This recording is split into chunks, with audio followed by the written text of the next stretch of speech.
So hi, welcome back to the Rural Project. So we're up for something a little bit different today. No more chainsaws.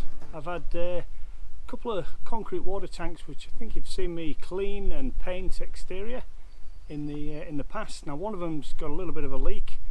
I've tried fixing it with some crystal fix, which is like a powder that grows into crystals and tries to fill the gap, but that didn't work very well. I recently filled the tanks up and the leaks got worse, so today we're going in there and let's get this leak fixed. Okay, so this is where it was leaking. Not a massive crack in there, and there's no water coming out right now because off camera a few weeks ago I drained this tank, so it should be relatively dry inside. But this is the kind of it's like a concrete powder that you mix. It was working pretty good, but once the water got full inside, we had a lot of leaking out the bottom here, so we'll end up knocking that off. But yeah, the stuff I've got to use today, which is this stuff. This is like a rubber based material, and you paint that on the inside. Right, let's get in this tank. As you can tell with the echo, we're in the water tank, and now that must be the crack that's leaking, that's in the position. I also see a very faint crack here and a crack here that's been repaired in the past. So I think what I'm going to do, I'm going to paint all three. Just been outside to grab a wire brush, and I actually think it's this one that's the leaking one. So I've wire brushed all around it. And the crack does kind of extend into the bottom of the tank, and there is a bit of water in there. But I think, seeing the way the water comes out, it's coming out somewhere around here. So I think if I waterproof from there up, and I'll do this one as well because I have brushed all around this, get a good coat of paint on it, and this thing should be sealed up.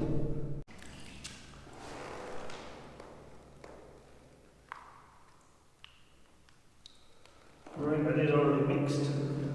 Did a little bit of mixing in the garage before I brought this out.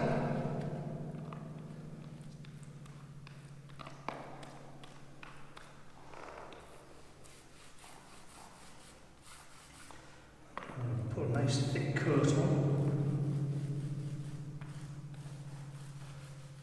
Make sure I get into all the make sure I get into all the nooks and crannies.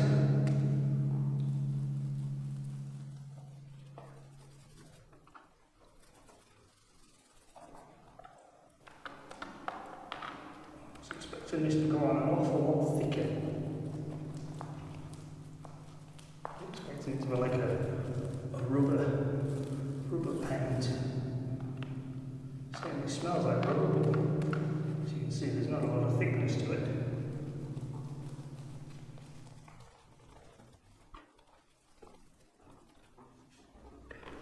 If you think it's raining in here, it's not. It's so hot and humid, the sweat's dripping off me.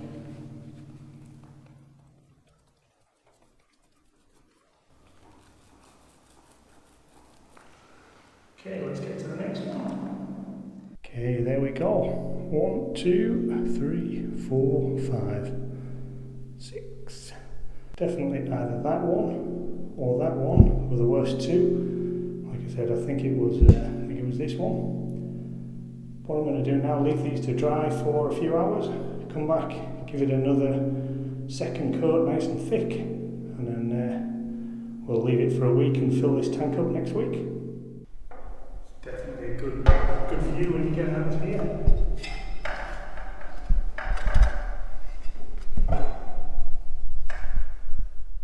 Anyone that knows Melbourne? Way off in the distance there. That's the Macedon Ranges. Okay, let's go put the second coat of paint on. So what do we choose? Garage door? Window?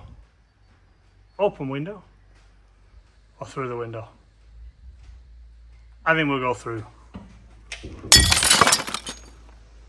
Okay, right, let's get up to the water tank. Let's get inside. Okay, and this is coats. So giving it 2 coats, I'm now going to leave it for a week, and with any luck, when I come back this will be totally dry.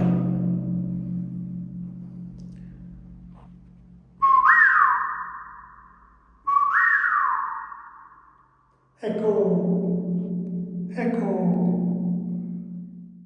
And you'd be pleased to know the following week I did return, managed to fill the tank up, and no more leaks. So I think it's a big success. This waterproof paint has worked, and I'll use it again in the future if I need to. Okay, stay tuned and we'll see you next time on The Rural Project.